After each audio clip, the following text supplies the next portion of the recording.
Nasubukan mo na ba na makatanggap ng bill mula sa Beneco or kung taga Manila ka, Meralco, na sinisingil ka ng consumption ng electricity that happened 2 years ago?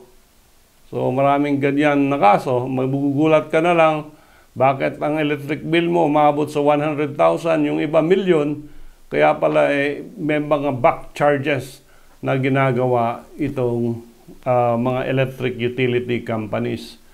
Meron tayong RIGIO doctrine dito sa ating Korte Suprema. This is the case of RIGIO Tape et al. Versus Manila Electric Company. At sinabi dito sa kasong ito, ang electric company cannot arbitrarily demand payment for back charges.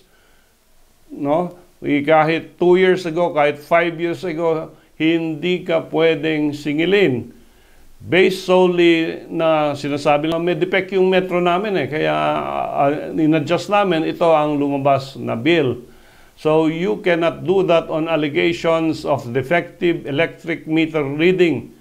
As a public utility, it has the duty and technical capability to promptly inspect and defective electric meters.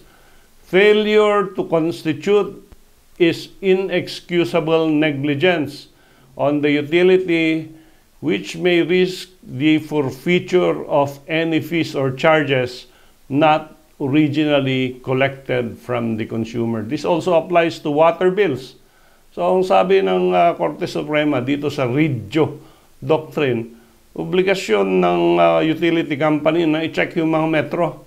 At kung hindi ba nila na-check, negligence nila at hindi na pwedeng kolektahin yung mga back charges na yan on that ground na in-adjust yung meter, on the ground na na-repair yung meter, ito ang lumabas na bill mo for the past how many years.